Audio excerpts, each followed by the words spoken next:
Welcome everyone. Glad to see all of you here. And this is our last installment of the Living with Wildlife seminar series. This Oh, the whole thing.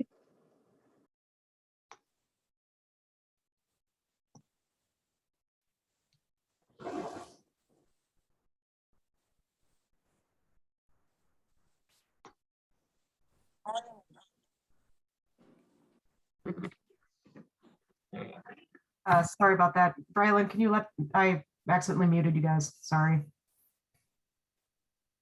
There we go. Can you advance, please, Jennifer? You know, we're running this by high-tech systems here and in distance, but we'll make it work.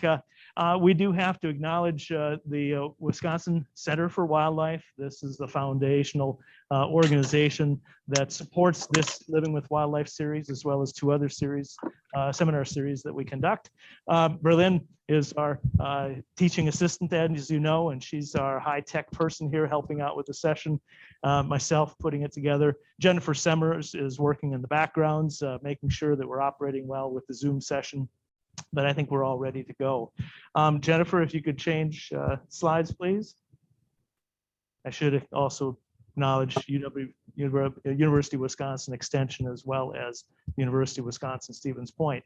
And as with all of our gatherings here, the public gatherings, we acknowledge the Native American groups that were associated with the lands that are here by stating we recognize the University of Wisconsin-Stevens Point occupies lands of the Ho-Chunk and Menominee people. Please take a moment to acknowledge their ancestral homes, the Ho-Chunk, Menominee lands, and the sacred land of all indigenous peoples.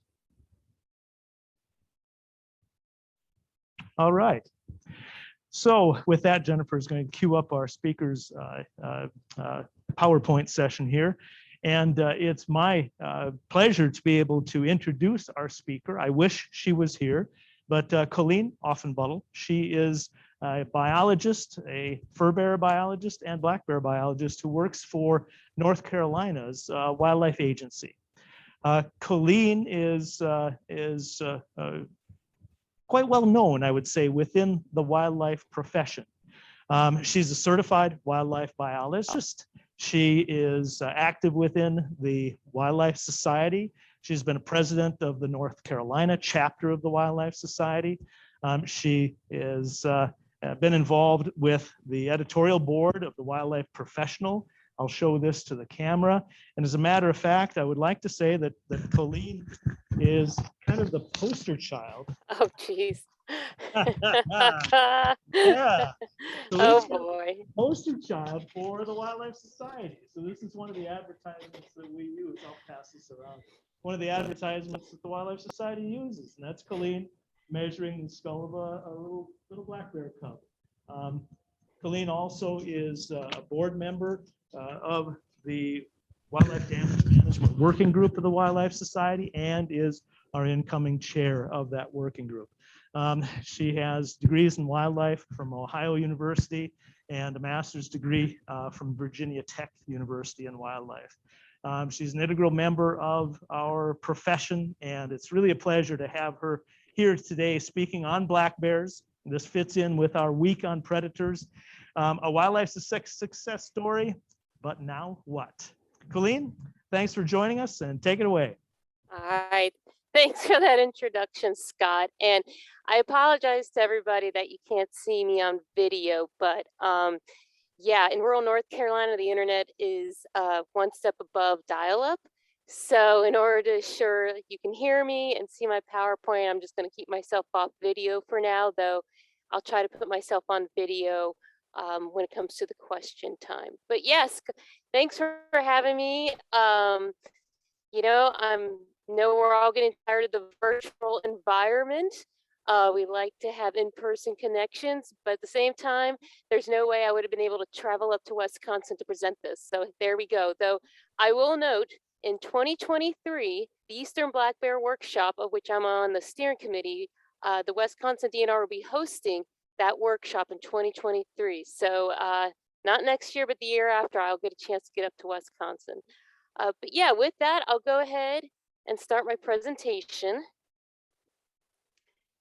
And so I kind of just want to go over what you can expect from my presentation today. Kind of want to go into the history of black bear management, because that pretty much sets the stage for where we are now with managing black bears, as well as to emphasize what a success story it really is. Talk about why bears became a success, not only in North Carolina, but in most other states, including Wisconsin. And then talk about where we are now with bears, including modern challenges and perhaps some solutions to those modern challenges. So let's go back in the day. Before Europeans even settled the country, bears pretty much existed in most of North America, wherever there was a forested region. You'll notice from this map that really the only place black bears were absent is in the southwest area of North America. Just it was a very, it's a very desert environment. So not very good bear habitat, black bear habitat, but otherwise bears were abundant throughout North America and within North Carolina, which hopefully you can see my cursor, my arrow. Bears were abundant throughout our state, from the mountains in western North Carolina to the Piedmont, which is in central North Carolina, to what we call the coastal plain in eastern North Carolina. However, black bears were almost extirpated, not only from North Carolina, but many states for several reasons. What we saw is, as Europeans settled the country, bear populations were able to remain fairly common into the 1700s and throughout most of the 1800s. That included in North Carolina.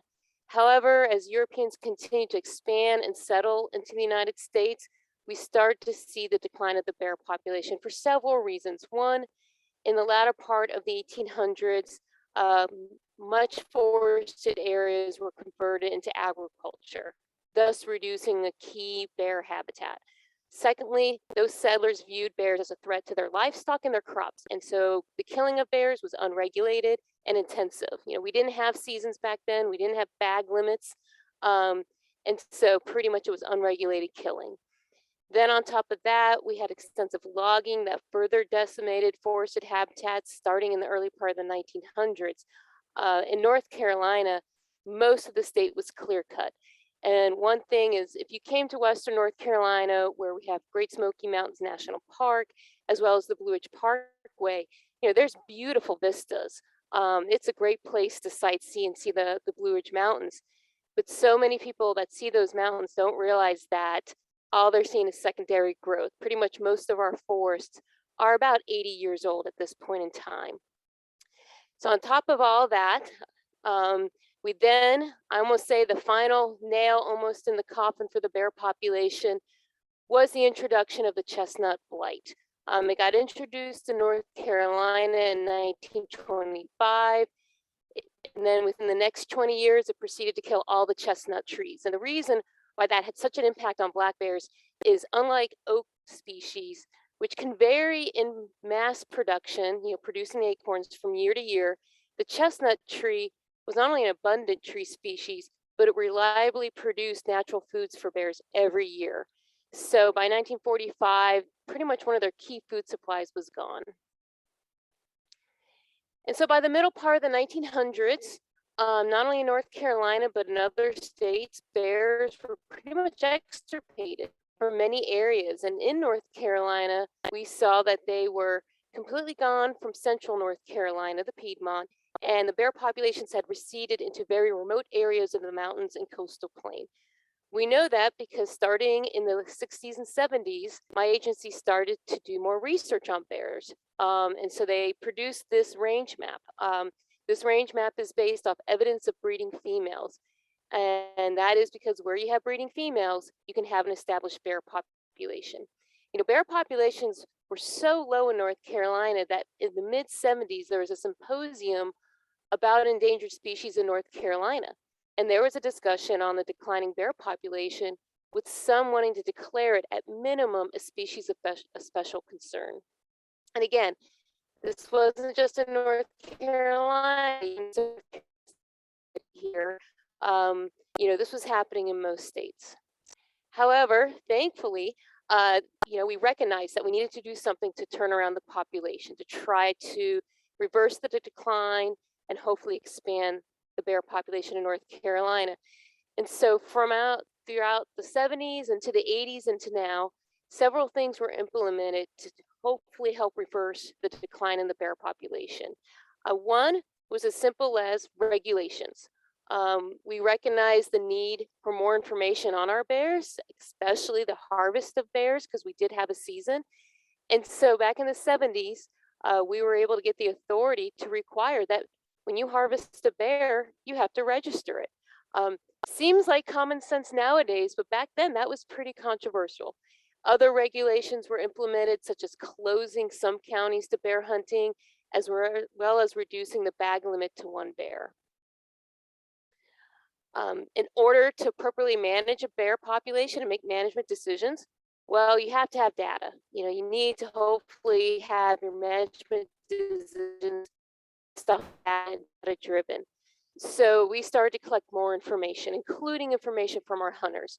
You know, we created a bear cooperator program in which we were able to, once a hunter registered a bear, boom, we can identify at least our successful bear hunters and work with them to collect biological information such as the weight of the bear, the sex of the bear, as well as to pull the tooth of a bear in order to determine that bear's age.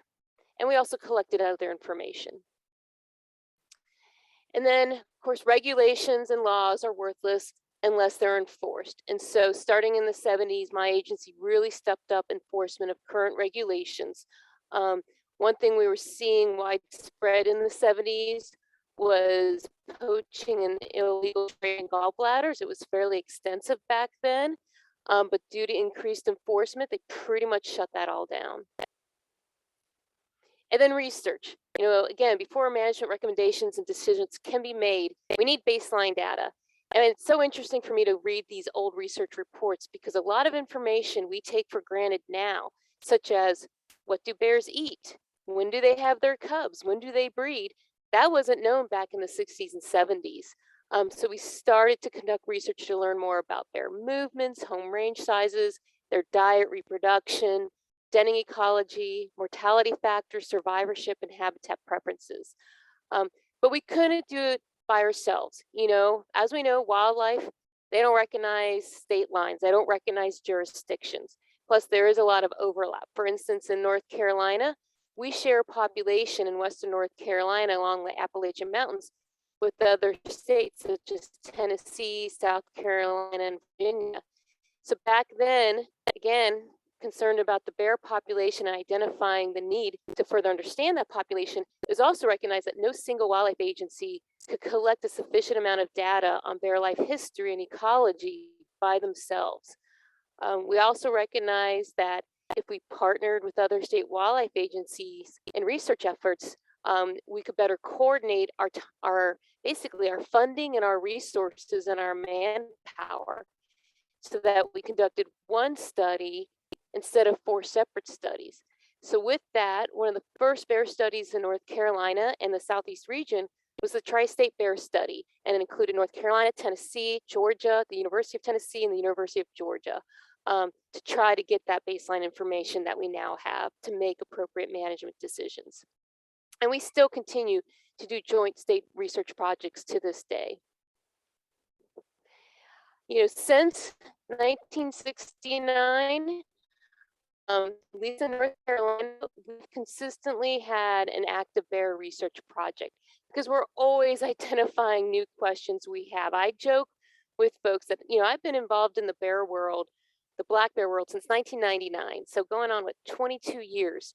And I feel that for every year I do bear research, the less I know, because you're just constantly learning something new, as well as just as soon as you learn something, you identify another knowledge gap. So in North Carolina, we've really emphasized research. And so since 1969, we've had 6 universities conducting research in North Carolina. It's led to over 20 research projects and over 90 master's thesis, dissertations, and publications. And then lastly, one of the most critical aspects for the bear population, pretty much turning around and recovering, was the establishment of the designated bear sanctuary in North Carolina. We were actually the first state to create a designated bear sanctuary system in which back in 1971, we established 28 designated bear sanctuaries throughout the state that protected 800,000 acres of habitat for bears. What we did is we identified where we had core areas of good bear habitat that in which we also documented breeding females. And so, boom, we created that designated bear sanctuary. And basically that designation meant that no bear hunting could occur. That reduced harvest pressure on those bears living on the sanctuaries, allowing female bears to reproduce in the sanctuary. And then as the population increased on the sanctuary, it would eventually expand into surrounding areas. In 1981, we created our first black bear management plan, and it served pretty much as a guide for our administrators and wildlife managers in making decisions regarding the management of bears. The plan was designed to identify management problems, offer solutions, and give guidance on how to implement those solutions. And so again, with that, it created that framework that was needed to identify strategies to again continue to make efforts to recover the bear population in North Carolina.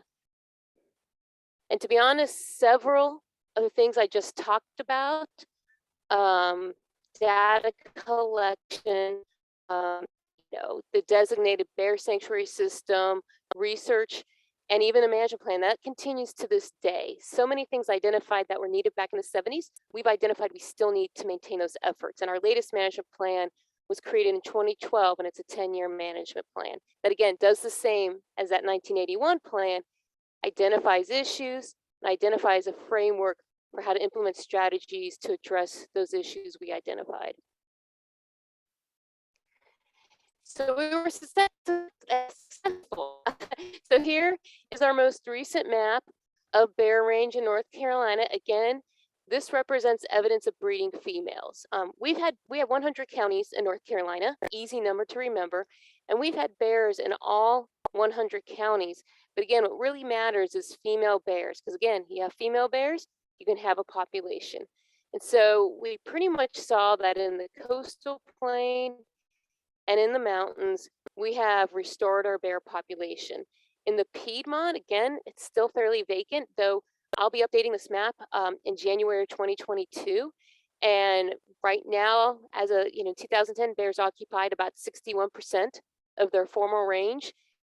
I know I'm estimating when I update this map next year, it'll probably be up to about 70 to 80%. And to be honest, in that central area where you don't see bear populations, we actually don't want bears to become established. It's just way too developed, as you'll see in a future slide. And it's not just North Carolina. We're seeing bears recovered throughout eastern and northern Midwestern states, including Wisconsin. So this slide shows that when they last did a range map in 1994, Pelton and Frank Van Manen at University of Tennessee, you can see in the gray where bears are occupying the area. And then by 2010, Brian Scheich from Florida Wildlife Commission did an update, and we see that bears now occupy 69% of their historic range as of 2010 within North America, which includes not only the US, but Canada and Mexico.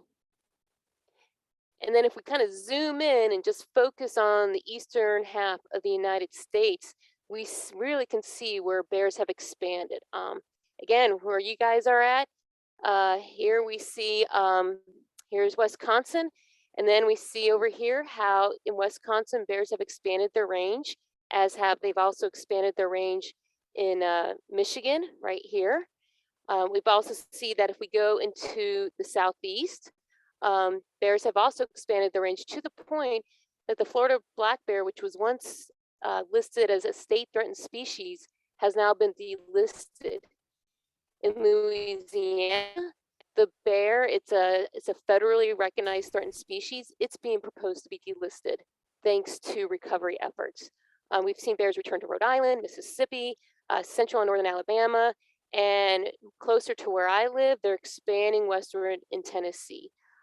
In some states, bears have expanded statewide. They occupy the entirety of the state. And examples of that are Pennsylvania, New York, and Virginia, as you can see right here with the cursor.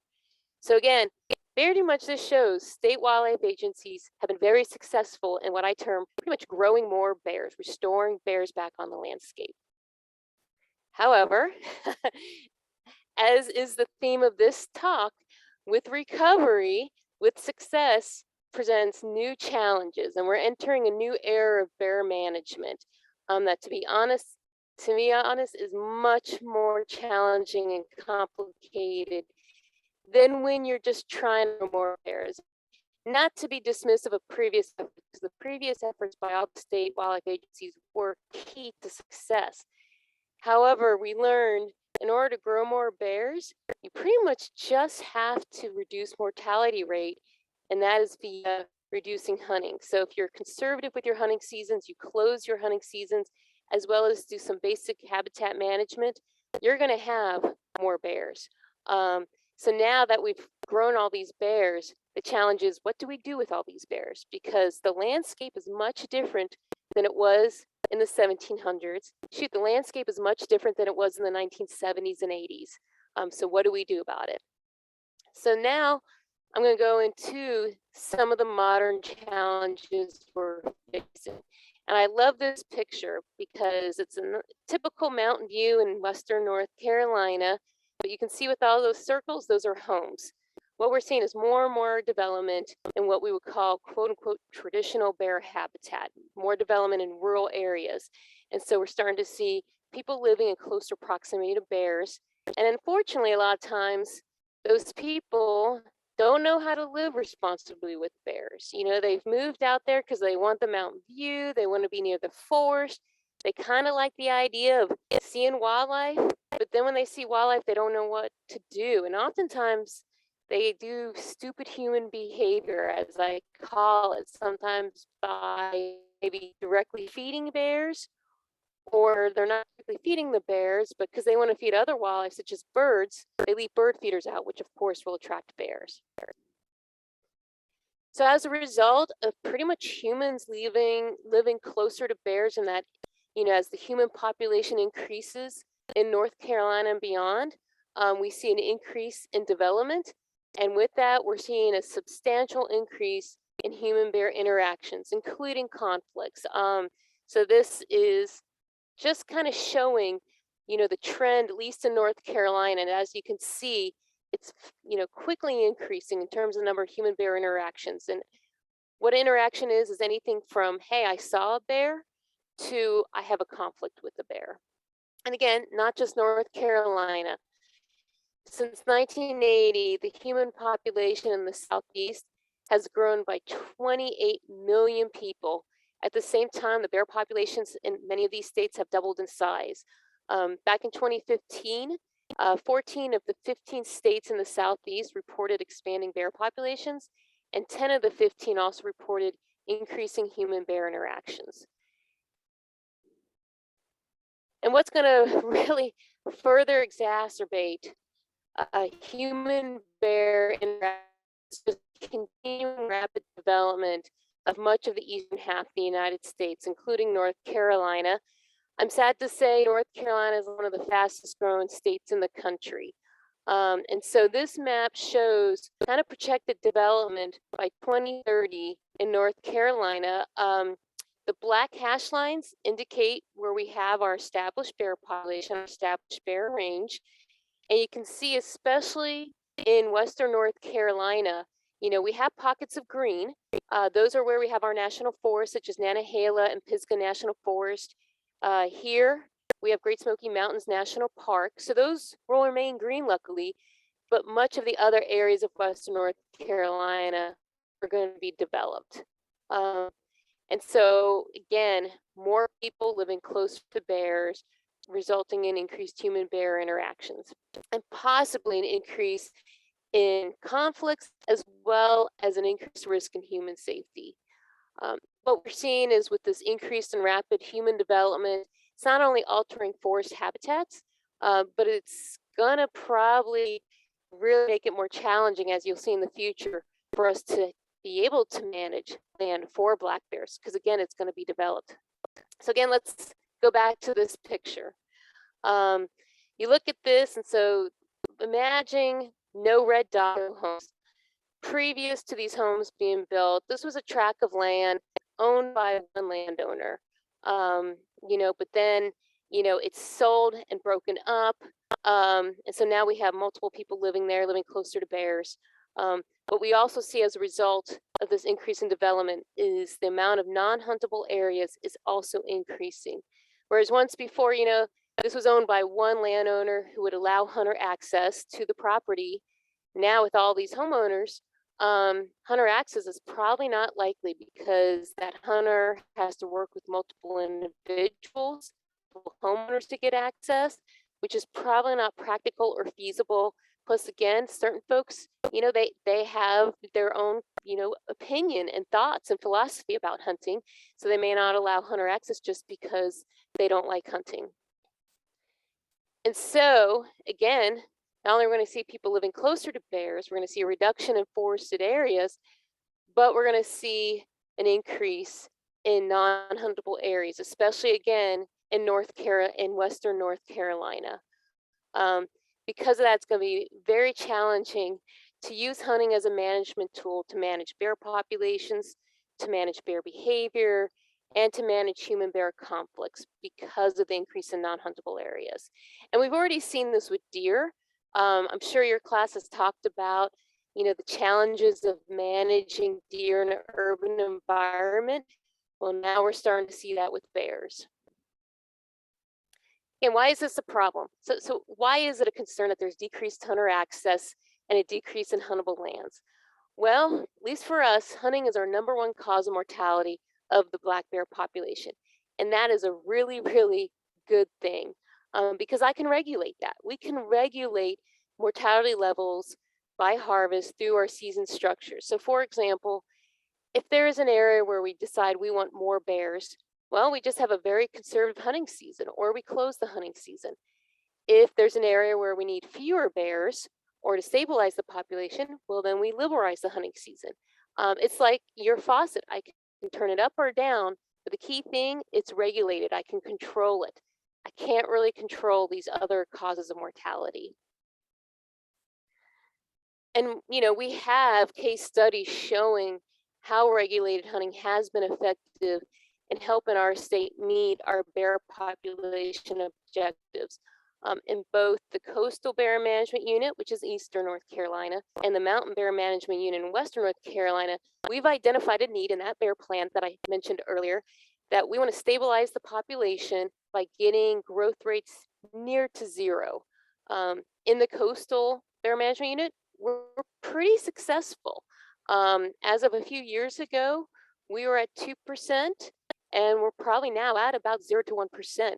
One reason, the coastal plain area is still largely rural, and so we have a lot more flexibility and changes to our hunting seasons. And as well as there's just, because it's more rural, there's a lot of hunter access. Those changes to our hunting season has resulted in higher harvest rates, which again is a good thing because it's getting our population growth rate under control. If we go to Western North Carolina, the mountains, I don't have a graph of it up, but what we see is it's been a lot more challenging to use hunting to manage that population. Now, we have been successful through, again, changes in our hunting season structures to reduce population growth rate from where it was years ago, and that was in the 90s into the 2000s. Growth was over 15%. We've got it now down to about 6%, but again, our goal is about 0 to 1%. However, the barrier now is it doesn't matter what we do with the hunting season almost, because again, hunter access is the issue. There's just no place for hunt. And the other thing I want to talk about is not just how hunting plays a role in managing actual bear numbers, but we see that hunting maintains or reinstills a fear of people and bears. I call it, and you might have heard this before, other researchers use this term a lot, the landscape of fear. We see in areas where the bear population is hunted, bears are less likely to cause conflicts because they're just more wary of people. And that's a good thing. Wary bears, it's safer for the bears and it's safer for humans. In North Carolina, we do allow dog hunting. We always have. And so I equate our dog hunters to what you see out west. Out west, Karelian bear dogs are often used to chase bears out of urban suburban environments or from an area where they want to chase the bear out, such as a national park if a bear's in a campground. Well, guess what? I have my own version of Karelian bear dogs, and that's my hound hunters using their hounds to haze these bears. And so because of that, unlike other states that actually have lower populations of bears than North Carolina, we have a lot more bears, but a lot fewer conflicts than other states. And we have a lot fewer bear incidences involving human injury. And I think one reason is, again, that hazing that's naturally conducted by our bear hunters, again, creating and maintaining that wariness amongst the bears. So next, another challenge beyond hunter access is just auto collisions. It's our second cause of mortality in North Carolina. It's hard for me to regulate, unlike hunting. And you see that the trend's been increasing over the years. Now, part of this is because we have an increasing bear population. Part of it's because we also have an increasing human population, as well as just more vehicles on the road, more vehicles driving at a higher speed, and of course, more development. So that is a challenge. And, what do we do about it? Because that is much harder to regulate and control. Another challenge we have is just obstructions to oak regeneration.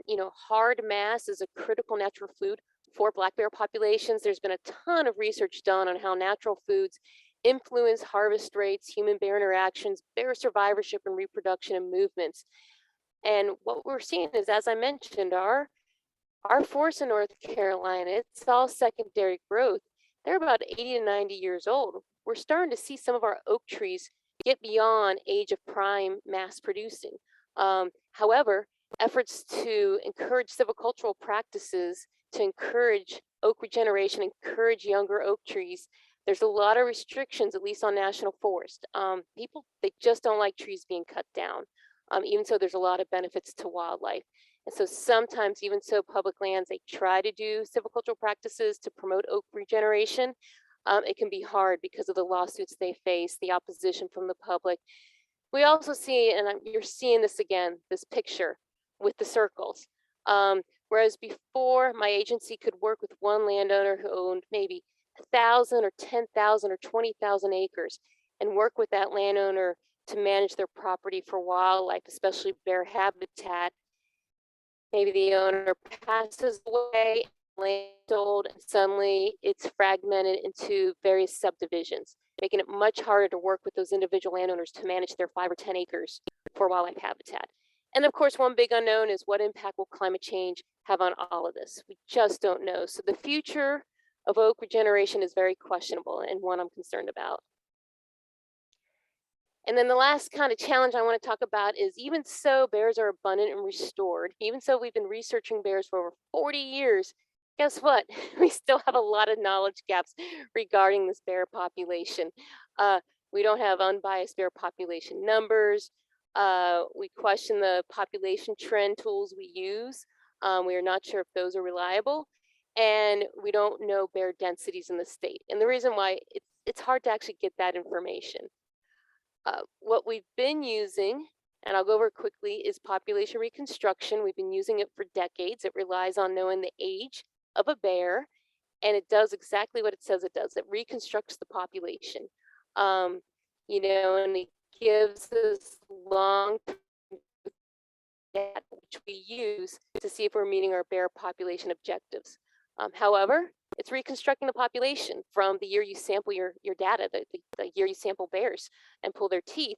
So it's always 3 years behind, so not current, and it can be biased. And one example is that it only represents huntable lands because the samples we get are from harvested bears. Another knowledge gap we have is bears are living in more developed areas. We've done a lot of research on what I call the rural bears, but now that we're seeing more and more bears living in urban suburban environments, we're back to having basic questions about their life history and population dynamics, as well as how that plays into human bear interactions. And then again, while we collect a lot of information, there's still some basic things we don't know. It has to do with, to have to register your bear but we also don't have information on the number of bear hunters we have in North Carolina, success rates, hunter effort, and that makes it very challenging to determine impacts on regulatory or statutory changes that could impact bear populations. It also makes it hard for us to interpret changes in harvest levels. So, how are we addressing all these challenges? I'm not going to go over them all. There's just not enough time. I'm going to just highlight 3 of the challenges and some of the things we're doing. I'm not going to cover all the things we're doing, again, because of time, but some of the things we're doing. And some of the things we're doing, we identified the need, the strategies to do these in our bear management plan. So one is vehicle mortality. Again, hard to regulate. But there are things you can do to mitigate against it. And so one thing we're doing in North Carolina is promoting the use of mitigation factors such as underpasses, wildlife underpasses, when our state DOT is building a new road or building a new highway, or if there's a highway that's being reconstructed or expanded. And this is an example in Eastern North Carolina where they built a new highway in 2005. We identified 3 areas in which they should put a wildlife underpass, because where this highway was being built was core bear habitat. So we knew there'd be a lot of roadkill if we didn't do something to mitigate against it. And so we built those in 2005. Bears started using them. Now, flash forward, 15 years later, we're actually monitoring if bears are still using these underpasses, which the good news is they are, as well as what other wildlife are using the underpasses, and to what level are they. So here's a female with cubs, and then here's a bobcat. And to be honest, we hit a lot of bobcats at these underpasses. So yes, they are using it, but we're also asking other questions to see if we can improve upon these current wildlife underpasses.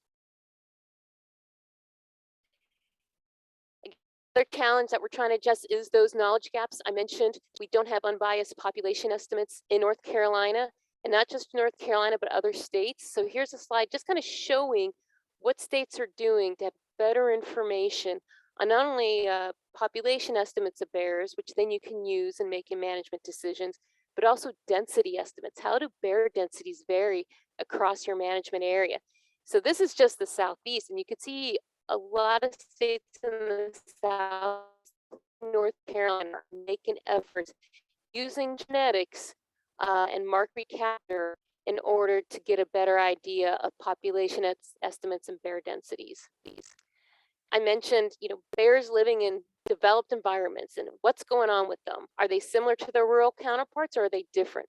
So in 2014, we started a study that continues to this day to look at urban suburban bears. We wanted to learn basic life history demographics of bears living in these more developed areas, such as, are these bears living longer? What are the mortality factors? Do they produce more cubs? Can we manage their population with hunting? And what kind of outreach is needed to manage for conflicts? Now, the phase of the study is complete. We're in the second phase, but some of the results from the first phase we're starting to try to share with the public and with managers, and just kind of wanted to really quickly go over some of the results we're seeing so far. And one, survivorship was similar.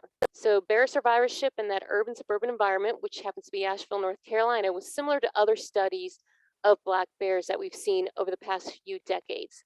But what we're seeing is, unlike those other studies in which hunting usually was the #1 cause of mortality, in this case, it's vehicles. It's the suburban soccer mom, as you would say, that's killing bears, with legal harvest, hunting being the second leading cause of mortality of urban suburban bears, which is interesting because now that we see these bears of vulnerable harvest, we're asking questions, okay, how can we maybe use hunting to help manage this bear population, because it is very dense and high. We also found that these urban bears seem to be decoupled from natural food abundance. Unlike their rural counterparts, in which demographics and basic life history traits such as survivorship and reproduction are impacted in low natural food years, we don't see that with these urban bears.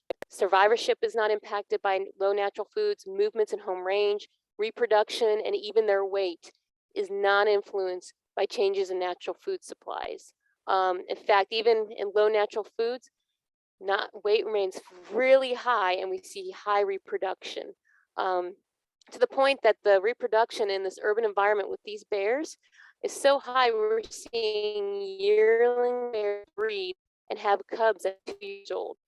Normally, a bear doesn't breed and have cubs until she's an adult, which is usually in her 3rd year, but we're seeing that 58% of our yearlings bred and had cubs.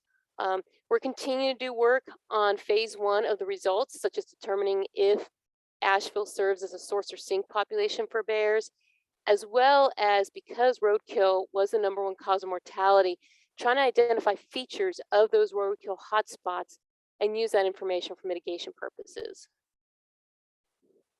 I've mentioned we're into phase 2 of this urban suburban bear study, and that study is more going to look at resource selection by bears, use stable isotopes to determine how much are part of a bear's diet, and then how does that diet composition influence life history traits. The other aspect we're going to look at is to see if we have targeted outreach about living responsibly with bears, can that change people's behaviors, perceptions, experiences, and knowledge about bears. So we know education is needed to address some human-bear interactions, but this is going to study how effective is that really? And if it's not effective, what do we do about it? That kind of leads us to the last thing I want to talk about, which is BearWise. Because BearWise is going to be, has been, and will continue to be a very important tool for us to help manage human-bear interactions, because most human-bear interactions can be resolved via education and secure and attractants. It's not rocket science. While it's easy to change animal behavior, though, we're finding it's a lot harder to change human behavior. But we're going to try. So in the Southeast, the 15 member states of Southeast Association of Fish and Wildlife Agencies, we started BearWise a few years ago, and it's a regional program with the goals to prevent conflicts, provide resources to resolve problems, and encourage community initiatives to keep bears wild. I really quickly want to go into why BearWise and why we took the regional approach. Well, one, state agencies are dealing with a constantly changing audience. Based off the 2007 census data, it's estimated that a person in the US will move about 11.7 times in their lifetime. And I'm a good example of that. From the time I left, or time I grew up, I moved 16 times from when I was born in 1974 until 2007. So there's an issue. As soon as we educate our residents, they move, or we have new ones moving in. Another challenge is communications. We are a highly connected society. Everybody's got their smartphone that's connected to the internet at all times. You have information at the tip of your fingers 24 hours a day, 7 days a week, and there's hundreds of different sources of information online. The issue is when someone goes online to find more about bears, they can get different messages, wrong information, inaccurate information, and it might come from unreliable sources. I am aware that there's some places online you go to in which people are encouraging the public to feed bears and get them acclimated and habituated. So hopefully, BearWise, because it involves state biologists with decades of experience, we want to make sure the correct messages are being conveyed to the public, and that information on how to live responsibly with bears is accurate, credible, unbiased, and most importantly, data-driven. Another key thing is consistent messaging. We all got to speak with one voice. Because again, people are moving from state to state. People are tourists, so they're visiting state to state. So if we're consistent in our messaging, perhaps people will actually start to remember that message. And what's exciting for BearWise is this program that started in the Southeast region is about to go national. In fact, it's about to go into North America. The Association of Fish and Wildlife Agencies, which pretty much, if you're a state, provincial, or territorial fish and wildlife agency, or you're a member of AFA, they are going to take over BearWise. And at that point, BearWise is going to go national. So whether you live in California or Virginia, you're going to be exposed to BearWise. I won't go over all into the resources, except I encourage you to go to bearwise.org. tons of information, tons of resources. We've produced flyers that we've also made available in Spanish, bulletins. We send emails to people that sign up for our email list. We have a store where people can download free flyers or buy magnets or get all kinds of information. But there's a lot of resources, and that's a whole other presentation. And we're constantly developing new resources. Probably the biggest game changer, though, is going to be recognizing Bearwise communities, because a key part of Bearwise, as I mentioned, is having the community involved. As the famous saying goes, it takes a village. State agencies can't do them themselves. We need public buy-in, we need public support, we need community support. So we're starting to see more recognized Bearwise communities in which these communities decide that they want to be part of the solution.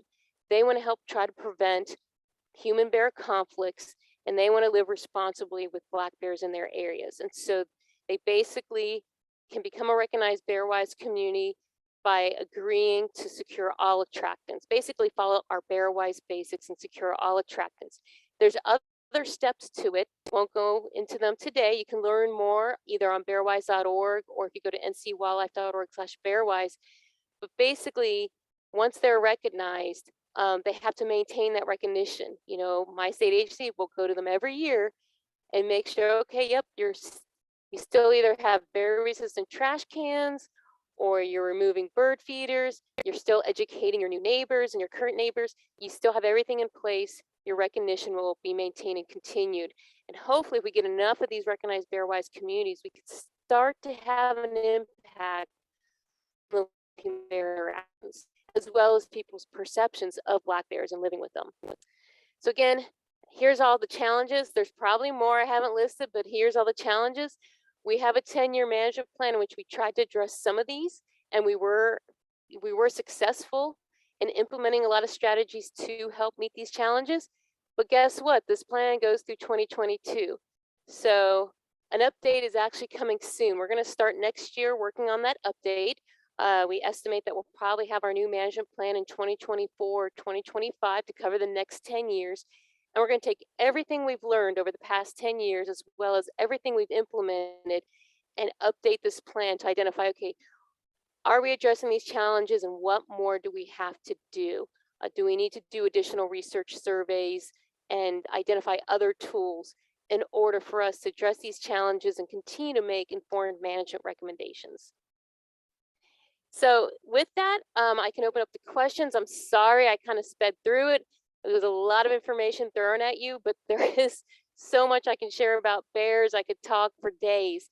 So I'll open up for questions, but there's my contact information if you want to reach out to me after this presentation, as well as 2 of the websites I've mentioned that are great resources for information. All right, and with that, I guess I will stop sharing my screen.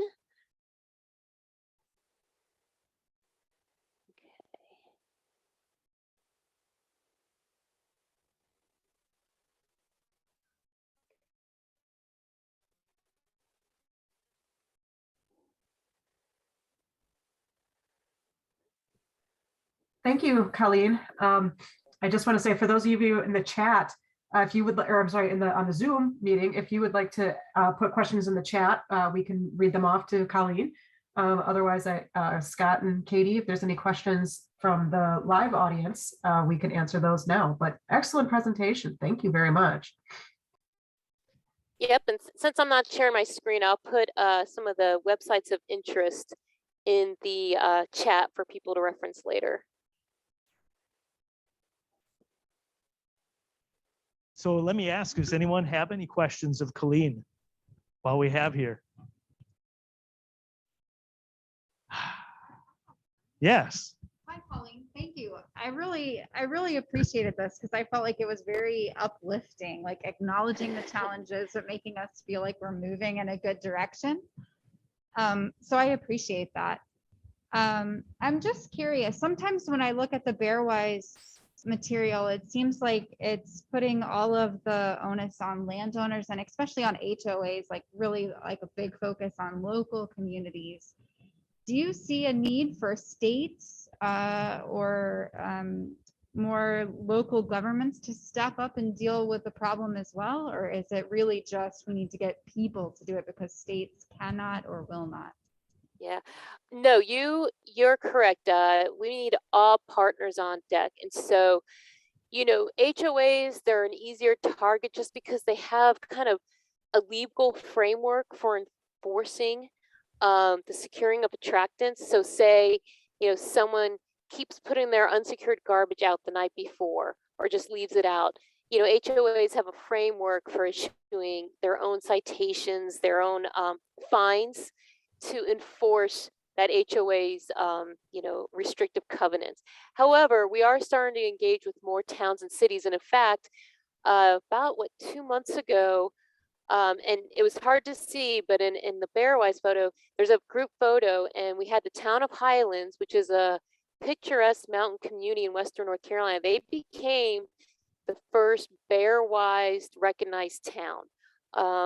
And it was through a lot of work by a task force that was created years ago, as well as support from the mayor. And that's what we see at the town and city level is it takes not only the community demanding that they want to be Bearwise in a more formal way, but it takes pretty much political support. And in that case, the mayor was on board to the point that they passed ordinances at the town level that bear resistant trash cans were required. And they also have, they implemented pretty much anti-feeding ordinances so that if you can't put out food for bears on purpose, or if you aren't putting out food on purpose, such as bird feeders, but you're attracting bears, you got to take them down. So we are starting to see more interest in towns and cities, but again, it takes a lot of political will, but I think we'll get there. And then from the state agency perspective, what we're doing is we've recognized that one of the increasing issues we're seeing in North Carolina and some other places is purposeful feeding of bears. People just, they love bears, but they love them too much. That's what I like to say is they just love them too much. And they love them so much, they don't realize the problems they're causing, not only for the bears, but their neighbors. And so it's exacerbated by YouTube. If you go on YouTube, you'll see people promoting the fact that they're feeding bears because they like the attention, they like the glory, they like to post it. And so I know in North Carolina, we're recognizing more and more we need to pass anti-feeding regulations because educating people on why purposely feeding bears, it's not working. It's just not. So unfortunately, we're going to have to pass rules so we can enforce, anti-feeding laws and rules. So that's something we've recognized that we need to do more. I mean, we can't just sit and do education. We might have to use our rules to, I hate to say it, but maybe force people to behave responsibly around black bears. So hopefully I answered your question. Yeah, I'm glad you mentioned that about anti-feeding laws. I think about Florida's laws about intentional or unintentional feeding, and I wonder what it will take to get other states to do that. Yeah, it's actually it's not as easy as it sounds because Florida, what they experienced when they first passed theirs is theirs was really strict, had heavy fines. It was, I mean, you got in big trouble. And what they found is that enforcement officers didn't want to enforce it because they felt bad about doing that to grandma. It was almost that the punishment was too high and enforcement officers were hesitant to enforce the law because the penalty was so high. And so, they made some changes and those changes have been effective. So it's kind of a balancing act, but that's something we also have to approach.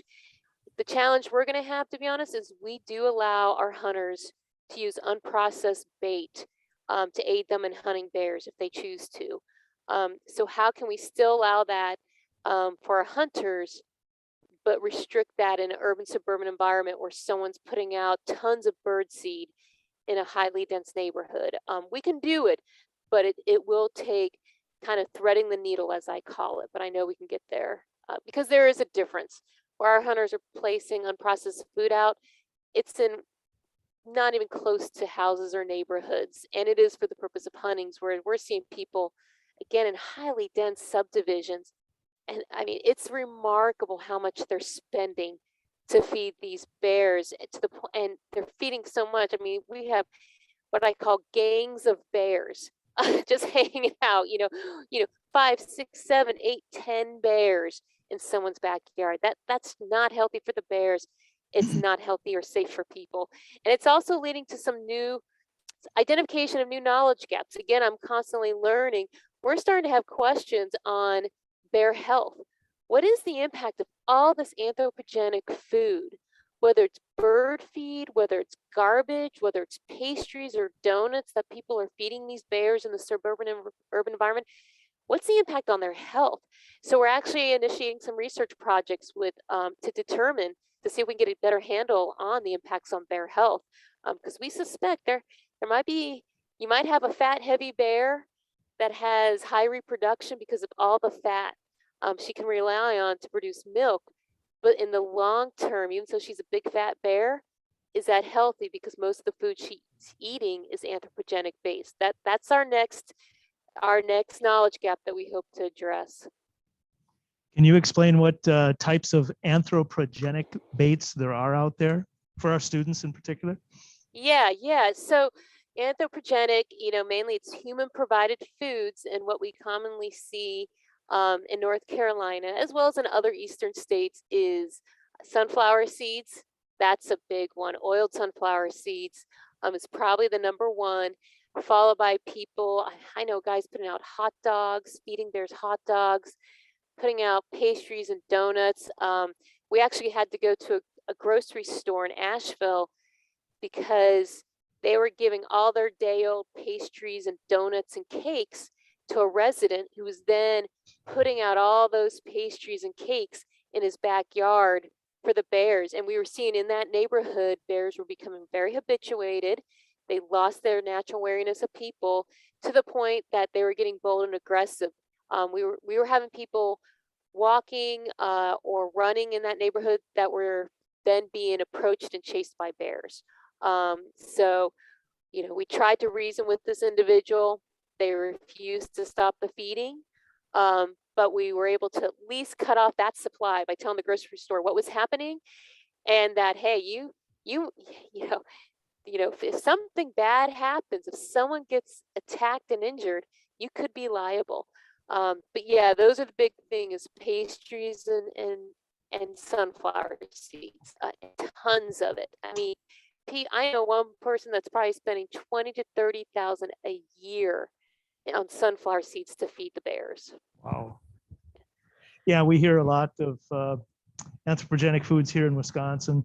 Talking with some of the bear biologists, they say up to 65% of the bears' diets is made up of anthropogenic.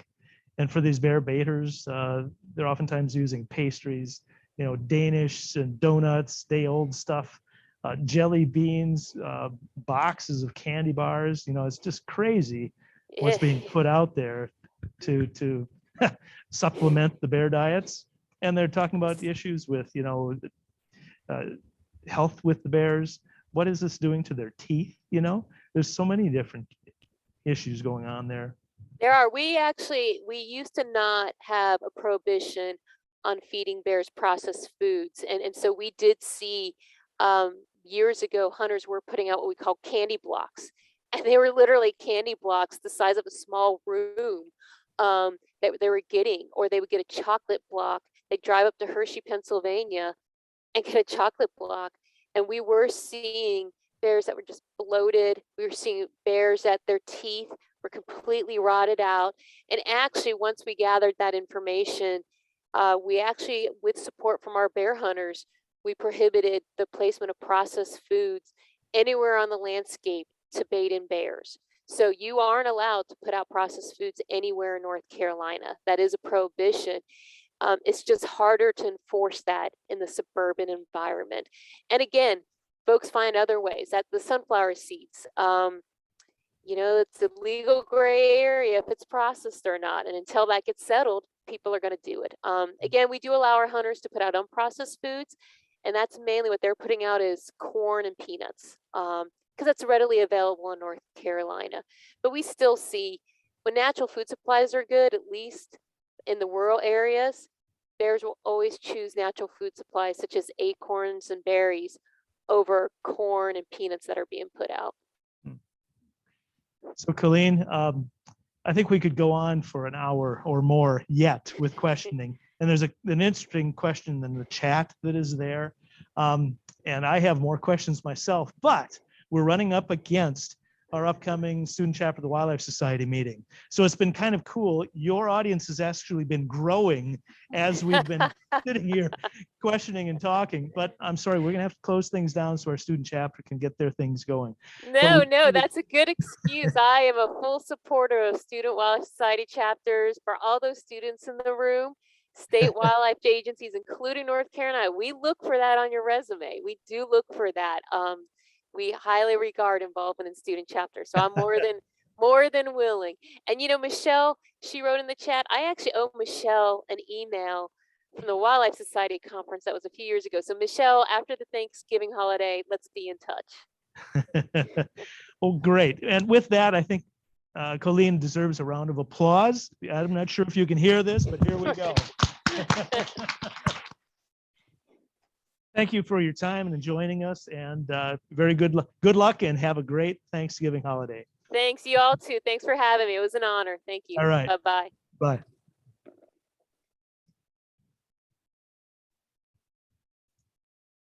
Thanks, everyone.